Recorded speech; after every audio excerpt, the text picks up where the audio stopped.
Hi everyone, this is Keri White, Los Angeles-based real estate agent and lifestyle concierge, and I'm talking today about how the elections are going to impact the local Los Angeles real estate market.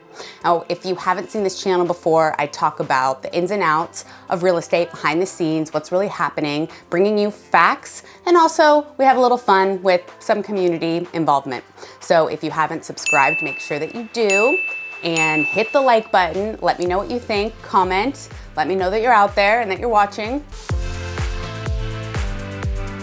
What is happening with the elections in 2020?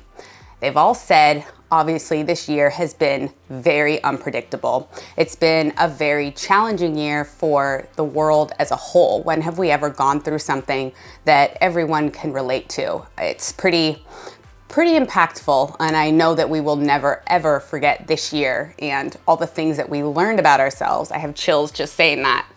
The milestones that we celebrated during COVID, the people who have had babies, the families that brought babies into the world, people have had passing, trying to cope with the new normal and how to be with loved ones when you can't be with loved ones, and people that have postponed their weddings, and people that have filed for divorce because they're stuck inside with somebody. So obviously with the elections happening this year more than any other year, it's not quite the same impact because of the other uncertainties in the world.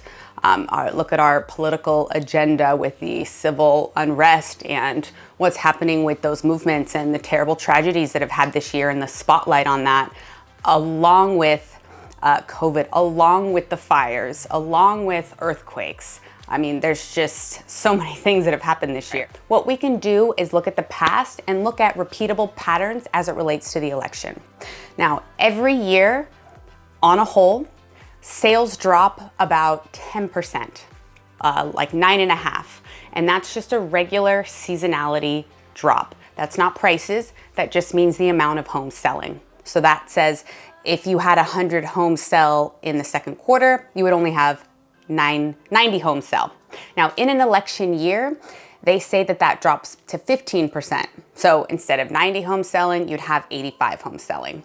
So you do see a small drop off in activity. And why is that? Well, similar to earlier this year in March when the market froze, people don't like to buy or sell when things are unpredictable. The economy, jobs, and interest rates have a far greater impact on people's purchase than the elections. Now, with this 15% decrease in sales, that does not apply to purchase prices.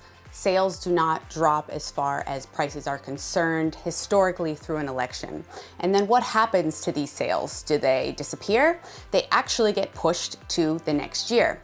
Economist Ali Wolf says that the year after an election is always the strongest year than the last four. So all predictions are going towards a very insane housing market in spring. To sum it up, overall, sales should not be impacted in a significant way. If mortgage rates remain low, the economy continues to recover, unemployment continues to decrease, the real estate market should remain strong up to and past the election. What we do know is we're going to have two people saying entirely opposite things. One is going to say that it's not as bad as it looks, and one is going to say it's terrible. But please keep in mind, this perception is what is important. They are trying to drive the perception as to the market and to the world economy based on their advertisements and what they're saying. We focus on what we do know, and that is what we can see statistically, historically, that happens during elections, what we know about the market this year, looking at predictions for next year. And what I always say, quarter four, starting in October all the way until January, it's the best time of the year to get a great deal. On an overall stand, the elections will not have a great impact on the market, on pricing. We'll see a small slowdown, but that's about it. Make sure that you stay focused. Don't just read the headlines. Read the fine print. A lot of it is misleading, and make sure that you lean on your trusted advisors for information like this. So once again, Keri White, Los Angeles, real estate agent. And if you haven't already, like, subscribe so you can get notified every time we have a new video. Thank you for watching, and we will have more info for you next week. Stay tuned.